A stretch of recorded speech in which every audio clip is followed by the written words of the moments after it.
नमस्कार दोस्तों, आप सभी का एक बार फिर से स्वागत है शिव्स म्यूजिक एकेडमी चैनल में। इस वीडियो में हम सीखेंगे कि जब आप कोई भी गाना बजाने की कोशिश करते हैं तो आपके माइंड में क्या क्या चीज़ें होनी चाहिए, आपको क्या चीज़ें ध्यान रखनी चाहिए ताकि आप कोई भी गाना है वो निकाल पाएं। मैं बार बार आपसे कहता हूं कि आप नोटेशंस को फॉलो ना कीजिए। आप आज एक नोटेशन को देख के बजा रहे हैं लेकिन कल को आपको दूसरा गाना बजाने को हुआ तो वो आप नहीं बजा पाएंगे, ठीक है दोस्तों। और सही मायने में आप जो कीबोर्ड है वो नहीं बजा पाएंगे जब तक आप नोटेशन से देख के बजाते हैं। तो मैं अपनी हर वीडियोस में बताता हूं कि आपको एक सेंस डेवलप करना है, सुरों की समझ डेवलप करनी है ताकि आप कोई भी धुन हो, कोई भी गाना हो, उसको आप आसानी से बजा पाएंगे। कीबोर्ड या फिर कोई सा भी इंस्ट्रूमेंट हो, चाहे आपके पास बांसुरी हो, गिटार हो, जो कॉन्सेप्ट है वो हर जगह सेम ही होता है। तो इस वीडियो में मैं उदाहरण लूंगा, जो सॉन्ग है तेरे नाम। उदाहरण में कोई सा भी ले सकता हूं। इससे पहले भी मैंने 3 लेसन्स बनाए हैं तो उनको आप देख सकते हैं। उसमें मैंने अलग अलग 3 गानों के उदाहरण लिए थे। तो सबसे पहला काम होता है हमारा गाने को ध्यान से सुनना। आपने गाने को ध्यान से सुना तो आपको सुरों का पता लगा हुआ कि आपको जो सुर है वो किस तरह से वेरी कर रहे हैं, मतलब किस तरह से ऊपर या नीचे जा रहे हैं। जैसे आप गाने को दोहराइए, तेरे नाम हमने किया है, तो आप स्टार्टिंग से शुरू करिए, तेरे नाम तेरे नाम। आपने 0 से स्टार्ट किया, ते जीरो से फिर आप आगे की तरफ गए, तेरे, फिर और आगे।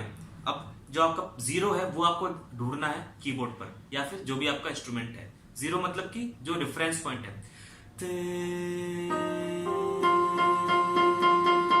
जैसे ही आप उस स्वर को बजाएंगे तो आपको तुरंत क्लिक कर जाएगा आपके माइंड में। जैसे ही आप दोनों को सुनेंगे फ्रीक्वेंसी मैच कर जाएगी। तेरे नाम तेरे नाम तेरे नाम। ठीक है दोस्तों, तो मैंने आपसे कहा था कि 0 पॉइंट से आप थोड़ा आगे की तरफ जाएंगे तो हम जानते हैं कि इस तरफ पीछे की तरफ होता है, मतलब कि आवाज जो है वो कम होती जाएगी, मोटे की तरफ होती जाएगी। और जैसे हम राइट साइड जाएंगे तो आवाज जो है वो बढ़ती जाएगी।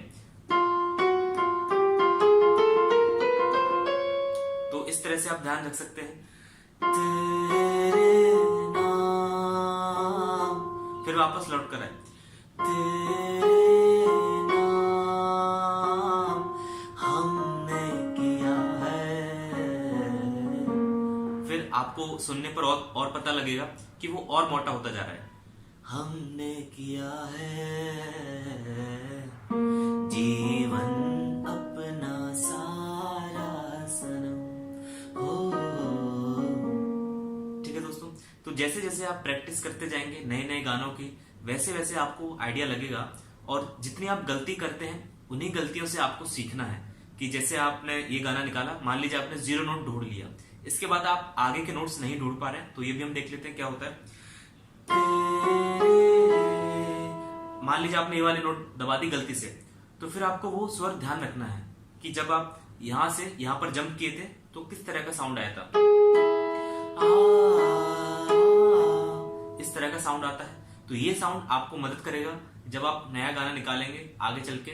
तब ये साउंड आपको ध्यान रखना है कि जब आप एक नोट पर जंप करते हैं तो किस तरह का साउंड आता है। किसी 0 नोट से, 0 रेफरेंस से आप अलग अलग नोट्स पर जंप करेंगे तो किस तरह का साउंड आएगा। यही चीज आपको ध्यान रखना है। जैसे मान लीजिए अभी मैंने यहां से स्टार्ट किया, अब ये नोट कौन सा है, ये है एफ नोट। आपको पता कैसे लगा कि इसके बाद एफ शार्प पर ही जंप करना है। तो ये आपको ध्यान रखना है। यहां पर एक भी नोट का गैप नहीं है, उसके जस्ट नेक्स्ट जो नोट है वही नोट यूज हो रहा है। लेकिन जब इसको ये दबाने की जगह अगर मैं ये दबाऊं तो किस तरह का साउंड आएगा।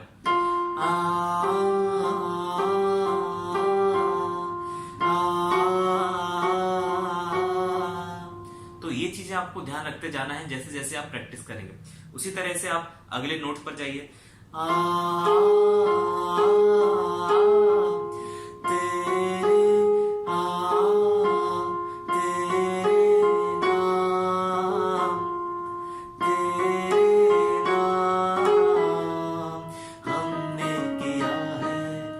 पूरी कंपोजिशन ही चेंज हो गई।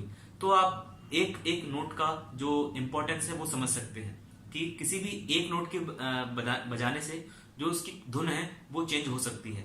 तो यही फर्क होता है जब आप म्यूजिक की सेंस लेते हैं और नोटेशन देख के बजाते हैं। तो जब आप नोटेशन देख के बजाते हैं तो आपका जो माइंड है, जो आपकी सेंस है वो रुक जाती है, वो डेवलप करना बंद हो जाती है। और जब तक आप खुद से प्रैक्टिस करेंगे गानों की, वो आपको फायदेमंद होगी आपके लिए और आपको मदद करेगी जब भी आप नेक्स्ट गाना बजाएंगे। तो इस वीडियो में सिर्फ इतना ही, एक छोटी सी वीडियो है ताकि आपको संदेश मिले कि आपको बिना नोटेशन देख के गाने निकालने हैं और बजाने हैं। तो अगर आपको वीडियो पसंद आए तो लाइक जरूर करें, सब्सक्राइब करके बेल आइकन दबाएं ताकि सारे नोटिफिकेशन आपको मिल सके। मिलते हैं हम अगले वीडियो में, तब तक के लिए नमस्कार।